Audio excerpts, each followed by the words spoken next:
निमंत्रण। पंडित मोटेराम शास्त्री ने अंदर जाकर अपने विशाल उदर पर हाथ फेरते हुए यह पद पंचम स्वर में गाया। अजगर करे न चाकरी, पंछी करे न काम, दास मलुका कह गए सबके दाता राम। सोना ने प्रफुल्लित होकर पूछा, कोई मीठी ताजी खबर है क्या? शास्त्री जी ने पैंतरे बदलकर कहा, मार लिया आज। ऐसा ताक कर मारा कि चारों खाने चित, सारे गांव का नेवता, सारे घर का। वह बढ़ बढ़कर हाथ मारूंगा कि देखने वाले दंग रह जाएंगे। उधर महाराज जी अभी से अधीर हो रहे हैं। सोना, कहीं पहले की भांति अब भी तो धोखा ना होगा? पक्का बूढ़ा कर लिया है ना? मोटेराम ने मूछें ऐंठते हुए कहा, ऐसा असगुन मुंह से ना निकालो। बड़े जब तब के बाद यह शुभ दिन आया है, जो तैयारियां करनी हो कर लो। सोना, वह तो करूंगी ही। क्या इतना भी नहीं जानती, जन्म भर घास थोड़े ही खोदती रहूं, मगर है घर भर का ना। मोटेराम, अब और कैसे कहूँ, पूरे घर भर का है। इसका अर्थ समझ में ना आया हो तो मुझसे पूछो। विद्वानों की बात समझना सबका काम नहीं, मगर उनकी बात सभी समझ ले तो उनकी विद्वता का महत्व ही क्या रहे। बताओ क्या समझी? मैं इस समय बहुत ही सरल भाषा में बोल रहा हूँ, मगर तुम नहीं समझ सकी। बताओ, विद्वता किसे कहते हैं? महत्व ही का अर्थ बताओ। घर भर का निमंत्रण देना क्या दिल लगी है? हाँ, ऐसे अवसर पर विद्वान लोग राजनीति से काम लेते हैं और उसका वही आशय निकालते हैं जो अपने अनुकूल हो। मुरादापुर की रानी साहब 7 ब्राह्मणों को इच्छापूर्ण भोजन कराना चाहती है। कौन कौन महाशय मेरे साथ जाएंगे, यह निर्णय करना मेरा काम है। अलगूराम शास्त्री, बेनीराम शास्त्री, छेदीराम शास्त्री, भवानीराम शास्त्री, फेतूराम शास्त्री, मोटेराम शास्त्री आदि। जब इतने आदमी अपने घर ही में है, तब बाहर कौन ब्राह्मण को खोजने जाए? सोना, और 7वां कौन है? मोटेराम, बुद्धि दौड़ाओ। सोना, एक पत्तल घर लेते आना। मोटेराम, फिर वही बात कही जिसमें बदनामी हो। छी छी, पत्तल पर घर पर लाऊं? इस पत्तल में वह स्वाद कहाँ जो जजमान के घर पर बैठकर भोजन करने में है। सुनो, 7वें महाशय है पंडित सोनाराम शास्त्री। सोना, चलो दिल लगी करते हो। भला कैसे जाऊंगी? मोटेराम, ऐसे ही कठिन अवसरों पर तो विद्या की आवश्यकता पड़ती है। विद्वान आदमी अवसर को अपने सेवक बना लेता है, मूर्ख अपने भाग्य को रोता है। सोना देवी और सोनाराम शास्त्री में क्या अंतर है जानती हो? केवल परिधान का। परिधान का अर्थ समझती हो? परिधान पहनाव को कहते हैं। इसी साड़ी को मेरी तरह बांधा लो, मेरी मिर्जाई पहन लो, ऊपर से चादर ओढ़ लो, पगड़ी में बांध दूंगा, फिर कौन पहचान सकता है? सोना ने हंसकर कहा, मुझे तो लाज आई लगेगी। मोटेराम, तुम्हें करना ही क्या है, बातें तो हम करेंगे। सोना ने मन ही मन आने वाले पदार्थों का आनंद लेकर कहा, बड़ा मजा होगा। मोटेराम, बस अब विलंब ना करो, तैयारी करो, चलो। सोना, कितनी फंकी बना लूं? मोटेराम, यह मैं नहीं जानता, बस यही आदर्श सामने रखो कि अधिक से अधिक लाभ हो। सहसा सोना देवी को एक बात याद आ गई। बोली, अच्छा, इन बिच्छुओं को क्या करूंगी? मोटेराम ने त्योरिया चढ़ाकर कहा, इन्हें उठाकर रख देना, और क्या करोगी? सोना, हाँ जी, क्यों नहीं, उतार कर रख क्यों ना दूंगी। मोटेराम, तो क्या तुम्हारे बिछुए पहनने ही में से जी रहा हूँ? जीता हूँ पौष्टिक पदार्थों के सेवन से, तुम्हारे बिछुओं के पुण्य से नहीं जीता। सोना, नहीं भाई, मैं बिछुए ना उतारूंगी। मोटेराम ने सोचकर कहा, अच्छा, पहने चलो, कोई हानि नहीं। गोवर्धन दादी यह बाधा भी हर लेंगे।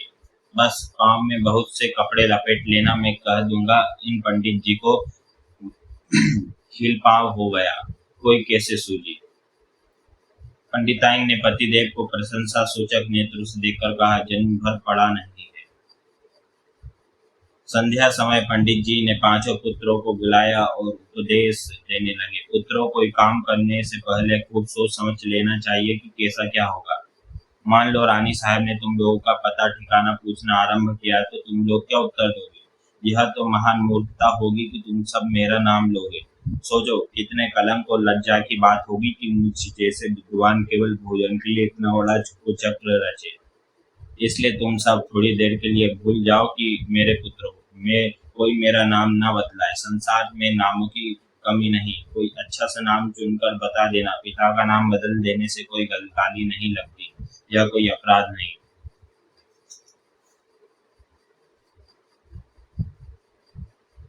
अलगू आप ही बता दीजिए। मोटेराम अच्छी बात है, बहुत अच्छी बात है। आप इतने महत्व का काम मुझे स्वयं करना चाहिए। हाँ, इतने महत्व का काम मुझे स्वयं करना चाहिए। अच्छा सुनो, अलगूराम के पिता का नाम है पंडित केशव पांडे।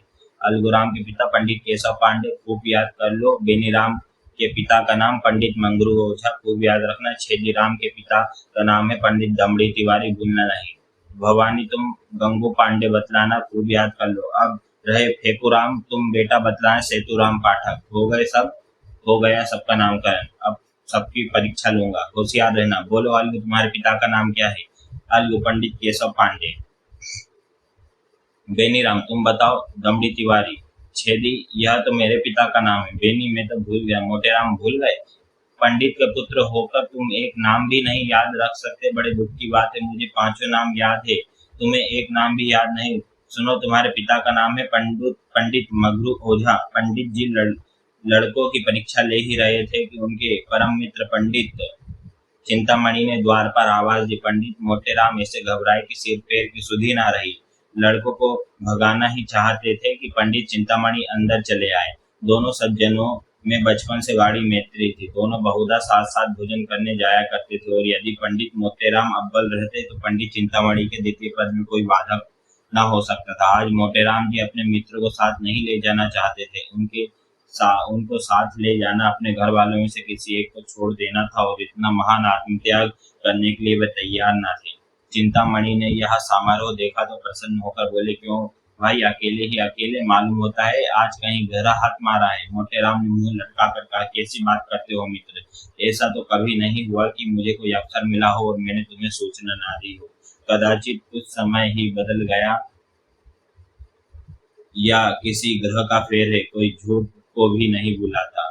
पंडित चिंतामणि ने अविश्वास के भाव से कहा, कोई ना कोई बात तो मित्र अवश्य है, नहीं तो ये बालक क्यों जमा है? मोटेराम तुम्हारी इन्हीं बातों पर मुझे क्रोध आता है। लड़कों की परीक्षा ले रहा हूँ, ब्राह्मण के लड़के ही चार अक्षर पढ़े बिना इनको कौन पूछेगा? चिंतामणि को अब भी विश्वास न आया। उन्होंने सोचा लड़कों से इस बात का पता लग सकता है। फेकुराम सबसे छोटा था, उसी से पूछा, क्या पढ़ रहे हो बेटा? हमें भी सुनाओ। मोटेराम ने फेकुराम को बोलने का अवसर न दिया। डरेगी है तो सारा भंडा फोड़ देगा।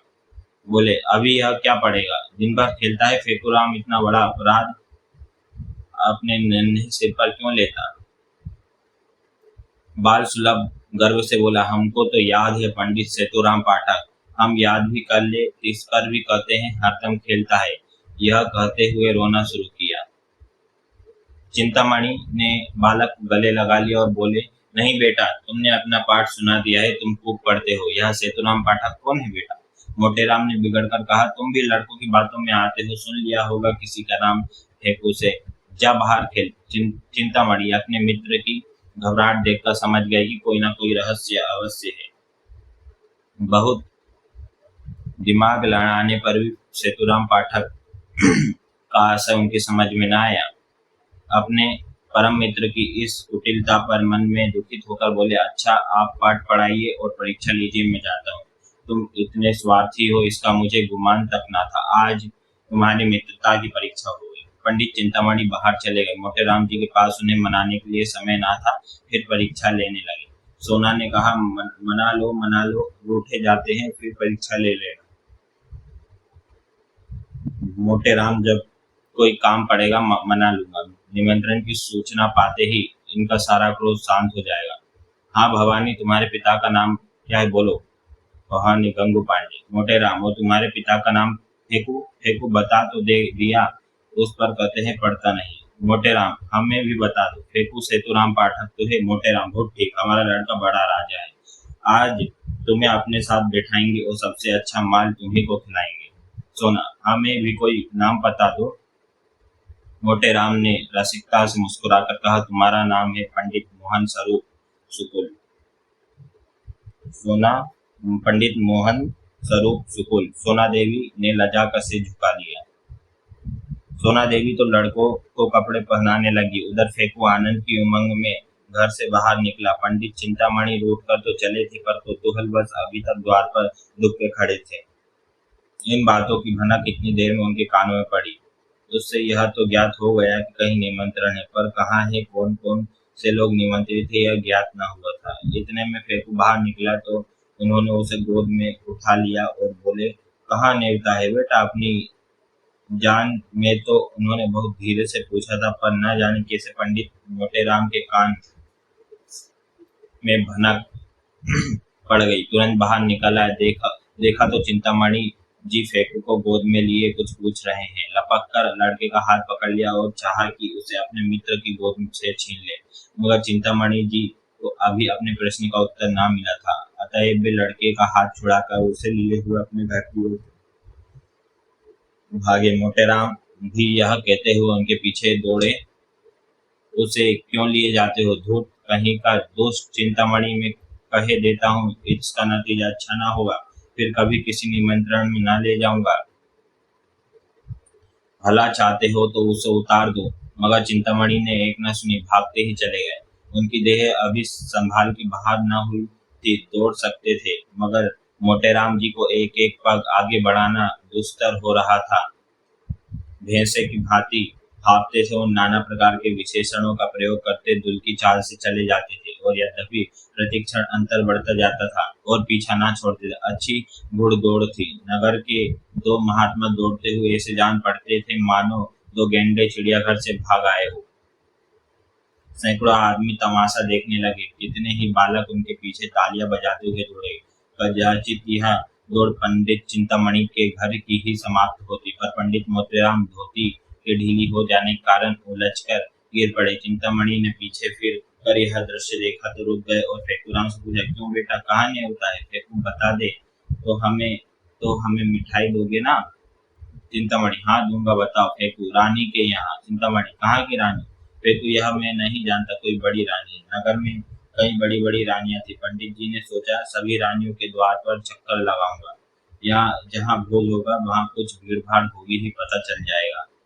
यह निश्चय करके वे लौट पड़े। सहानुभूति प्रकट करने में अब कोई बाधा ना थी। मोटेराम जी के पास आए तो देखा कि वे पड़े करहा रहे हैं, उठने का नाम नहीं लेते। घबरा कर पूछा, गिर कैसे पड़े मित्र? यहाँ कहीं गड़ा भी तो नहीं है? मोटेराम, तुमसे क्या मतलब? तुम लड़कों को ले जाओ, जो कुछ पूछना हो चाहो पूछो। चिंतामणि, मैं कपट व्यवहार नहीं करता, दिल लगी की थी, तुम बुरा मान गए। ले उठ तो मैं बेट राम का नाम लेके, मैं सच कहता हूँ कि मैंने कुछ नहीं पूछा। मोटेराम, चल झूठा। चिंतामणि, जनेऊ हाथ में लेकर कहता हूँ।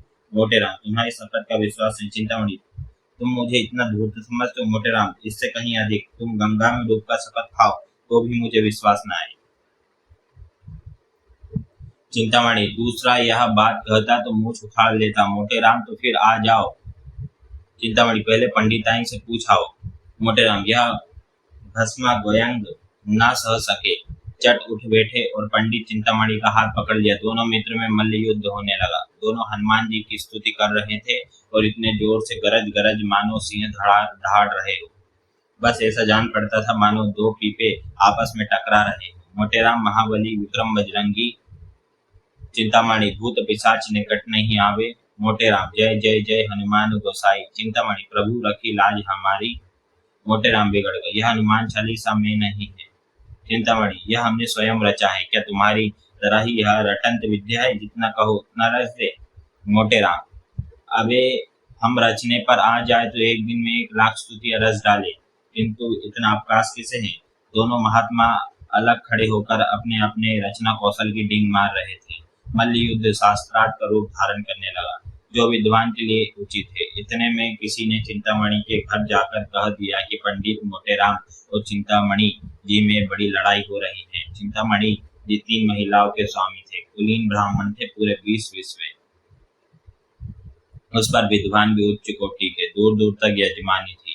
ऐसे पुरुषों को सब अधिकार है। कन्या के साथ साथ जब प्रचुर दक्षिणा भी मिलती हो तब कैसे इनकार किया जाए। इन तीनों महिलाओं का सारे मोहल्ले में आतंक छाया हुआ था।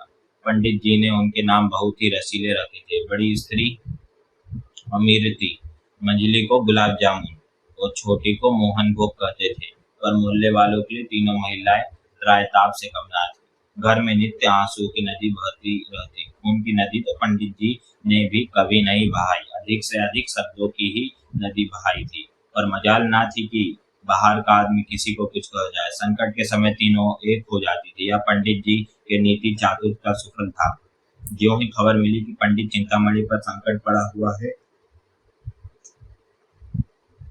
तीनों निर्दोष की भांति कुपित होकर घर से निकली और उनमें जो अन्य दोनों जैसी मोटी नहीं थी, सबसे पहले समर भूमि में जा पहुंची। पंडित मोटेराम जी ने उसे आते देखा तो समझ गए कि अब कुशल नहीं। अपना हाथ छुड़ाकर बकटुट भागे, पीछे फिरकर भी ना देखा। पंडित चिंतामणि जी ने बहुत ललकारा और मोटेराम के कदम ना रोके। चिंतामणि, आजी भागे क्यों? ठहरो, कुछ मजा तो चखते जाओ। मोटेराम, मैं हार गया भाई, हार गया। चिंतामणि, अभी कुछ दक्षिणा लेते आ जाओ। मोटेराम ने भागते हुए कहा। दया करो भाई, दया करो। 8 बजते बजते पंडित मोटेराम ने स्नान और पूजा करके कहा, अब विलंब नहीं करना चाहिए। फंकी तैयार है ना? सोना, फंकी लिए तो कब से बैठे हूँ, तुम ही तो जैसे किसी बात की सुधि ही नहीं रहती। रात को कौन देखता है कि कितनी देर तक पूजा करते हो। मोटेराम, मैं तुमसे एक नहीं 1000 बार कह चुका हूँ, मेरे काम में मत बोला करो। तुम नहीं समझ सकती कि मैंने इतना विलंब क्यों किया। तुम्हें ईश्वर ने इतनी बुद्धि ही नहीं दी। जल्दी जाने से अपमान होता है। यजमान समझता है लोभी है, भुक्कड़ है, इसलिए चतुर लोग विलंब किया करते हैं। जिसमें यजमान समझे कि पंडित जी को इसकी सुधि ही नहीं है, भूल गए होंगे। बुलाने को आदमी भेजे। इस प्रकार जाने में जो मान महत्व है, वह मर भूखों की तरह जाने में क्या कभी हो सकता है। मैं बुलाने की प्रतीक्षा कर रहा हूँ, कोई ना कोई आता ही होगा। लाओ थोड़ा फंकी बालको को खिला दी है ना? सोना, उन्हें तो मैं सांझ की ही खिला दी थी। मोटेराम, कोई सोया तो नहीं? सोना, आज भला कौन सोएगा? सब भूख भूख चिल्ला रहे थे तो मैंने 1 पैसे का चवेना मंगवा दिया। सबके सब ऊपर बैठे खा रहे हैं, सुनते नहीं हो? मारपीट हो रही है। मोटेराम ने दांत पीस कर कहा, जी चाहता है तुम्हारी गर्दन पकड़कर ऐंठ दूं। भला इस बेला चवेना मंगाने का क्या काम था? चवेना खा लेंगे तो भाग क्या तुम्हारा सिर खाएंगे? छी छी, जरा भी बुद्धि नहीं। सोना ने अपराध स्वीकार करते हुए कहा, हाँ भूल तो हुई, पर सबके सब इतना कोलाहल मचाए हुए थे कि सुना ही नहीं जाता था। मोटेराम, रोते ही थे ना, रोने देती। रोने से उनका पेट ना भरता बल्कि और भूख खुल जाती।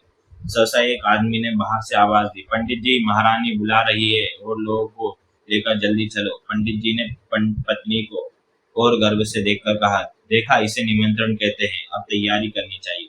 बाहर आकर पंडित जी ने उस आदमी से कहा, तुम एक क्षण और ना आते तो मैं कथा सुनाने चला गया होता, मुझे बिल्कुल याद ही ना थी। चलो, हम बहुत शीघ्र आते हैं।